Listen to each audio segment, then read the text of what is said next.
Well, Valentine's Day is proven to be one of the most popular U.S. holidays, with over 55% of Americans celebrating this year. And you're not going to believe how much money the country is spending on their significant others. Joining us now to talk about the V-Day spending and retail trends, founder of nonpoliticalnews.com, Vera Gibbons. Hey, Vera, good morning. Happy Valentine's Day, Cheryl. Yeah, well, there's a big increase in spending this year. I don't know if it's the economy, if it's that people are getting these $1,000 bonuses, but we're looking at a big increase year over year. Increase, yes, $20 billion this year on Valentine's Day, nearly $20 billion. That's up from just about $18 billion last year. The bulk of the spending on jewelry. A lot of people get engaged over Valentine's Day, and that's followed by dinner out, cards, candy, things of that nature. But yes, a very big day for spending, and there's a lot of reasons why. I think just generally it's confidence, and when you're confident, you spend.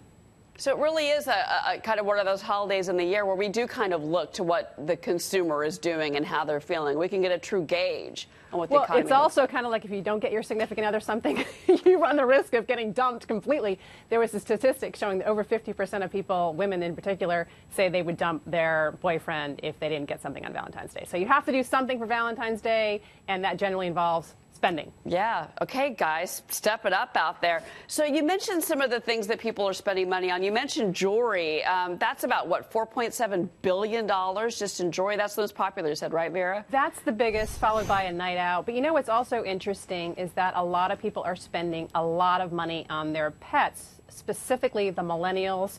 A bulk of spending there, something like a quarter of millennials are buying items for their pets. So the retailers are really catering to this group in particular. You've got PetSmart, for example, has an entire Valentine's Day collection catering to this group. You've got Amazon that's got, dedicated 12 pages to Valentine's Day themed merchandise for your pets. So we are seeing a lot of spending on our pets, probably because millennials, they're marrying later. They don't have anyone to actually buy for. A lot of them are staying single longer. And another thing that millennials are doing is buying things for themselves. I mean, they're going out and self-gifting. So they're showing themselves a little love on Valentine's Day.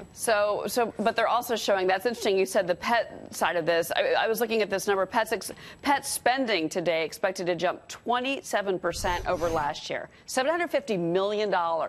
That's a huge. Big number. That's huge. And the millennials are the generation that primarily has the pets. So they're doing the spending on the pets. A quarter of those under the age of 35 say that they will be buying something for their pets. So I think that that's sort of an interesting trend there. And the fact that spending is up nearly 30% is just phenomenal. It's just phenomenal. I think, too, Vera, I think what surprised me about all the data that you provided was that the fact that candy and flowers is kind of the least spent on items now. That used to be kind of the thing. Yeah, you can still get away with the cheapies, the candy and the cards, but the point is you have to give your significant other something for Valentine's Day. Yeah. Anything. It's the thought that actually counts. Or they'll break up with you, to your point. Vera, that's pretty good. Yeah, warning to guys out there. Vera Gibbons, great to have you on the show. Really appreciate it, Vera. Thanks, Cheryl.